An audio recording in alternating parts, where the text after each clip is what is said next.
నటి శారద ఒంటరి జీవితం. ఆమె చేసిన పాపమే శాపమైందా? శారద అప్పుడప్పుడే సినిమా ఇండస్ట్రీకి వస్తూ అవకాశాలు దక్కించుకున్న సమయంలోనే చలంతో ఆమె పరిచయం ఆమె జీవితాన్ని ఒక మలుపు తిప్పింది. అయితే చలం పెళ్లి చేసుకుని విడాకులు ఇచ్చింది అనే విషయం మనందరికీ తెలుసు. నటుడిగా చలం కెరీర్ కోల్పోయి పూర్తిగా దీనస్థితిలోకి వెళ్ళిపోతున్న సమయంలో శారద హీరోయిన్గా బాగా బిజీగా మారిపోయింది.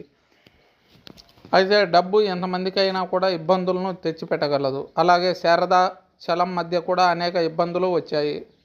అయితే ఇదంతా కూడా చలం యొక్క మొదటి భార్య శాఫ ఫలితమే అంటారు కొంతమంది. చలం కెరియర్ పీక్స్లో చూస్తున్న సమయంలో రమణ కుమారి అనే అమ్మాయిని పెళ్లి చేసుకున్నాడు. ఆ తర్వాత ఆమెలోని రమణ అని పేర్కొని తన పేరుకు జోడించి రమణాచలం అనే పేరు మార్చుకున్నారు. అందంగా ప్రేమించిన భార్యను చలం ఎలా మోసం చేశాడు అనేది ఎవరికీ అర్థం కాలేదు. ఎందుకు అంటే అప్పటికే శారదతో ప్రేమలో మునిగి తేలుతున్నాడు. కెరియర్లో ఒకసారి ముందుకెళ్తున్నప్పుడు విగ్రహం కోల్పోతే ఇలాంటి విపత్తులే జరుగుతాయి. వీరి ప్రేమను ఒప్పుకోలేని రమణకుమారి ఆత్మహత్య చేసుకుని కన్ను మూసింది. ఈ పాప ఫలితమే శారద జీవితంపై కూడా పడింది అంటారు చాలామంది. ఒక ఆడపిల్ల ఏడుపు ఊరికే పోదు, ఆమె ఉసురు తగిలింది అంటూ ఉంటారు.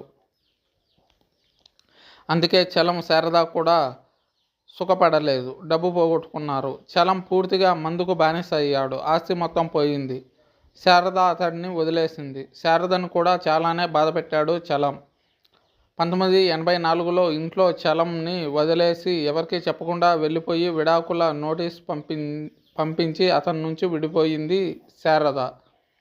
జీవితంలో ఏం సాధించారు చెప్పండి? తన మొదటి భార్యతో కలిసి ఉన్న చలం దీనస్థితికి వచ్చేవాడు కాదు. శారద కూడా ఇంకా సినిమాల్లో బాగానే సంపాదించుకునేది. ఇలా ఎవరికి ఉపయోగపడని ఈ ప్రేమ వల్ల సాధించింది ఒక నిండు జీవితం ముగిసిపోయింది. ఆ తర్వాత చలం జీవితము ముగిసిపోయింది. ఇప్పుడు శారద జీవితం కూడా అలాగే తయారైంది.